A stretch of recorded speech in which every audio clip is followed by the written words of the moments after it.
Justice Smith plays Chester in the HBO Max series Generation. I'm Kevin Jacobsen of Gold Derby here with Justice, and I wanted to start off just talking about your approach to Chester. What would you say, connected you the most with the character in the beginning that made you want to play him? Well, when I first auditioned, I actually auditioned for the guidance counselor, who was originally written as someone in their 20s, early 20s. Um, but they wanted a white guy for the role. And I was like, maybe I could change their mind. So I auditioned and I didn't get it. They were like, no, we're still so stuck on this idea. And I was like, okay. And one of my friends was like, you should go in for Chester. And I was like, I don't know if I want to play high schoolers anymore. But moreover, I know so many guys like Chester, so many people like Chester. And I was like, they're gonna find the guy. Like they're gonna find it's gonna be like street casting or something. And they didn't. And I was like, okay, I'll give it a shot. And I remember going in the room and immediately it clicked for me that I had so much reference for this character because of all these people that I knew, that it was surprisingly easy for me to tap into his story. Um, and then it was, the rest is history. Yeah. Well, was there any kind of prep work you did that you felt was necessary to really just inhabit the role before you started filming? I had conveniently watched a lot of RuPaul's Drag Race. I got introduced to it. Um, uh, when was that? Was that before? No. That was after we did the pilot. Um, and that helped me prep for the rest of the season because there was a lot of Chester's a fan of that show, and there's a lot of I think queer cultural things that I could draw upon, and also just kind of learning about my own community and like the different facets of it was also really enlightening, and so I did that, and I also watched all seasons of America's Next Top Model because I thought Chester would, and I also had to do like water polo training, which was hell, and a lot of like physical training to try and look like I play sports, which I don't, and um, yeah, but a lot of Chester was pretty applicable because I mean, kind of already existed within me because of the references that I had. But also, I'm from Anaheim. I'm from the place that the show takes place, and and I'm Black and I'm queer, and so I kind of understood all of those like basic character traits. Yeah. Well, he also just has this incredible fashion sense, which we see from the beginning with, the crop top and the half moon glasses and everything. It's a very attention grabbing kind of look, but I think it's very authentic to Chester. Did you find that kind of transforming into the character with the costumes and the hair just helped you bring him out of you? Absolutely, it was a insight into what actresses have to deal with. I've noticed where it's like every scene they have to like unfairly look like hot. like every scene they have to have their hair perfect and their wardrobe perfect and the things like that, like these pressures that are put upon them. And I was playing a character who was so like his look and his outer appearance is like a direct expression of his soul. And so it was like important that every piece of his outer shell was like perfect and like as aesthetically like aligned with who he was. And that was a lot of pressure, like specifically the more like revealing clothes, like the crop tops and stuff. But eventually kind of like down the line of shooting, it was just like this liberating um, experience to like come to set every day with this blonde hair and these like earrings and this and like these very revealing clothes and just like march around set in the skin. It really like challenged my own ideas of gender expression. It challenged my own like internalized femophobia, and I feel like it kind of really made me a more well-rounded person and helped me like tap into my feminine side, which was I highly suggest everyone do. Yeah, well, that's the thing. You're really being asked to put yourself out there, I think, on this show, and also just go to some vulnerable places, whether it is that, just walking to school in some revealing outfits, or even some of the more emotional moments where he's feeling lonely and, he's being rejected by someone else and he's, letting out this scream. Um, was there kind of a scene in the first batch of 8 episodes, at least, that you just found particularly challenging in what was being asked of you?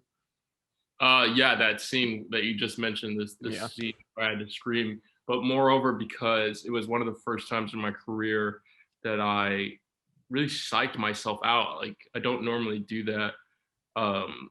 But we had gotten that script, we had gotten all the scripts kind of way ahead of time, so I knew that scene was coming, and I was really excited for it, and it was like the first time that I was going to be able to like express a character's pain through such a um like performative gesture. I don't even know how to describe it. Most of my characters that I've played are like very like internal and like feel things like internally. And Chester's all about like wearing his heart on his sleeve, and so this scream was written to the script, and I just thought it was so pivotal. Like this moment of rejection was so pivotal to Chester's storyline, and like really put the nail in the coffin on this narrative of queer loneliness. And I remember showing up that day and like doing my prep and doing my meditations and stuff. And we did the first take, and it was the worst acting I've ever done in my entire life.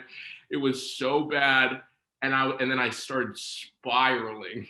I was like, oh no, I completely shot myself in the foot because I've like created this expectation for this scene, and now I can't fulfill it.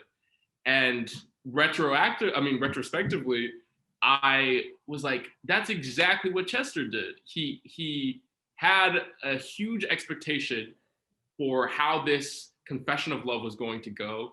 Like he knew that it would probably take some adapting on Sam's part, on the guidance counselor's part, to realize how much he was in love with this 17-year-old kid, but um, it's just completely blown out of proportion in Chester's mind, and and then the uh, the rejection that follows is like so like blindsiding that he doesn't even know how to process the pain, that like all he can bring himself to do is pull the fire alarm and like let out this um like scream. It's like from the depths of his soul, and I'm actually happy with how it turned out. But I find that like life usually works that way, where it's like the things that I'm feeling in my personal life kind of mirror what the character is going through. And so I am happy that I had so much expectation, because I think it put me in that place of like, why isn't this working kind of place. Well, let's get into what goes into that scream, which is your very tricky dynamic you have with Nathan Stewart Jarrett, who plays Sam, Chester's guidance counselor, and the two of them definitely have a very easy chemistry together. And Chester obviously wants to take things to the next level, but there's boundaries. How much did the two of you work just as actors to work on the complexities of that dynamic you have? It actually felt really naturally. I love Nathan. He's the best. And it was hard, I think. Well, I don't want to speak for him, but I think it was hard for him to kind of keep an arm's length away from me at certain times, because we had such a rapport with one another. But he managed to do it, and we had this like really, it was I we never even really talked about it, but it just kind of started happening naturally, where I anytime I put Chester's clothes on, I like was in character, because I could not see a world in which I was like walking around in these colors and in this vibrancy and not being in Chester's full skin. So I would like be a character the minute I would put wardrobe on, and that entailed me like, you know, strutting around set and dancing and playing music, twerking music, which really helps me get into character. And so there were times where we were all in the green room waiting to go on set, and I would try to give Nathan lap dances and like do like Wow. floor show dances for him. And in response, he would be very like boundaried and be like, no. Um, and I mean, I made sure that like he was okay with it, and Right. I hope Right. he wasn't too uncomfortable. But I think it was just kind of like in that vein of like me trying to take it to a level that was inappropriate, and him kind of like shutting me down, and um, we just kind of had that agreement, and it really, I think, like fed the relationship of like us having this rapport, but then also like trying to establish like boundaries. And it was great. And he also did things like he wouldn't tell me his like birthday because I was trying to do like his astrology chart, and he wouldn't tell me his birthday because he was like, I'll tell you as soon as we finish shooting all of our scenes together. Like he had all of these like little things that he like wouldn't share with me, which I thought was really cool. And then on our very last day or very last scene, he just was like, "This is my birthday. This is what this is. This is what that is." And now we're still friends. That's funny. Well, on the flip side, there's also Chester's relationship with Nathan, who really, really likes him, but in so many of the first 8 episodes, at least, they have their own kind of weird dynamic where it's like they've done this three-way kiss, and Chester has saved Nathan on the boat. But it's, Nathan is so nervous and he's just starting to explore his sexuality. So there's a bit of an imbalance there. Can you talk about playing off of Yuli Schlesinger, especially in those scenes where Nathan is kind of just like stammering and doesn't really know what to say, and Chester's kind of, I don't know, just baffled by the situation? Yeah, I think Chester views himself as being older than he actually is. He kind of had to like mature at a young age because of the death of his mom and just like being black and queer in a predominantly conservative community. And his boldness is like one way that he copes with that, but the other way that he copes with that is like being deeply parental and taking it upon himself to be there for people that need him. And I think that like sometimes that can like be kind of condescending. Uh, so he views Yuli, or not Yuli, poor Yuli. He views Nathan as like someone like a baby gay, you know, someone who is just starting out their journey to self-acceptance, to self-liberation, which Chester prides himself on, and he has a lot of empathy and care for Nathan, but it it's hard for him to view Nathan as his equal because of it, because he almost views him as like someone younger than him, although they're are they the same? No, Nathan is a year younger than him, I think. Yeah, Nathan's a year younger than him. But so there's just like basically this like hierarchical imbalance that happens where Chester, I think, is always trying to redefine their relationship to be like, I'm here for you and I'll care for you and I love you and you're my friend. And Nathan, I think, misreads that. Yeah, you could say that. Yeah. Yeah. Well, just speaking more broadly to the show, we've had a number of shows that have centered on the LGBTQ community. There's been also plenty of shows about high schoolers, just in general. What would you say really separates Generation from those shows that have come before?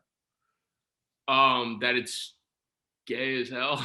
that There's it's that. so gay, and I think it's very gay, but it's like also not like tragedy porn. Like I find like a lot of like LGBT content is like it's either camp or it's like this is how hard it is to be queer. Whereas like I love both of those genres, but I think this like hits that a middle ground of being like this is just what it's like to grow up queer in modern day. You know, it's a lot goofier than we like assume it is because we've been kind of like brainwashed that like being a marginalized person is just hell on earth every day, which, you know, for some people it is, you know, some people in the world it is, but I think we just kind of wanted to like showcase the joy of being queer, the joy of like having a niche community, you know, and I really think like at the heart of our show, it's a celebration of like how far we've come as queer people, because like you couldn't really make this show in any other time because queerness was so stigmatized. And again, it still is, but like not as much.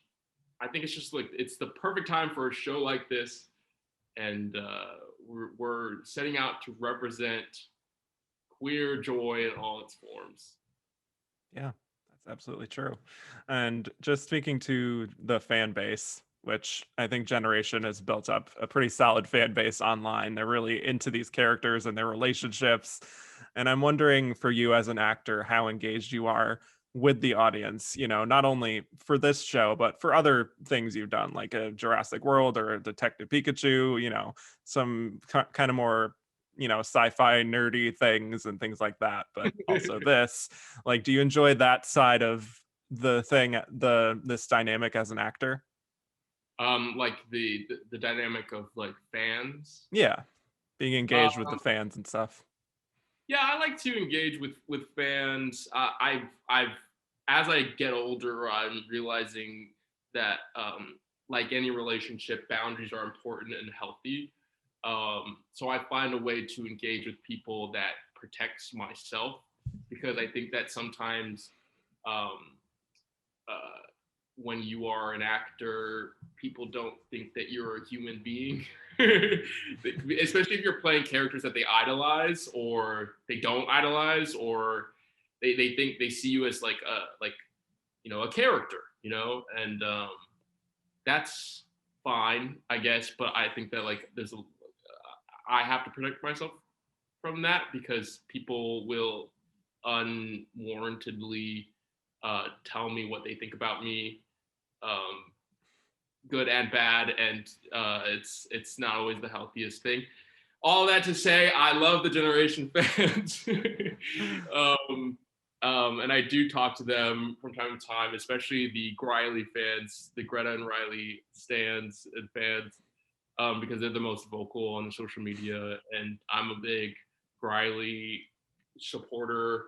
Um, so I try to just kind of give them what they want, in terms of like behind the scenes photos and like stuff, you know, just because yeah, I like to feel like I'm a part of it, because especially when I like the thing that I'm in, you know, like when I like this show, like I would watch this show if I wasn't in it. I just want like people to know like I'm as much of a fan of this thing that you are a fan of. The only difference is that I'm actually in it and you're not. But that's the only difference. Yeah, well, I believe, you know, Chester's supposed to be like 17 or something or in the show, so you're a little bit older. Um, you know, I'm curious how a Justice Smith at that age or even younger would have reacted to seeing a character like Chester on Oh, screen. I needed it so bad. I would have loved it. Some of Chester is based off of me in high school, you know, because again, I did grow up in Orange County, and you know, I was like exploring my queer identity at that time, and um, I could have used like this representation, and that was also one of the reasons why I wanted to do the show, because I was like, this is what I needed to see at that age, you know, so that I can be that now for someone else like me who's kind of growing up in a conservative environment and like trying to find themselves. Um, but yeah, oh yeah, that's yeah. I'll end the answer there. Yeah. Yeah, I think a lot of people are discovering you and looking up to your character in a way. But for those of you watching, Dude, he's great. yes, of course. Yeah. For those of you watching, subscribe for more award season interviews and head to goldderby.com to make your Emmy predictions. Justice, thank you so much for talking with me today. Thank you for having me.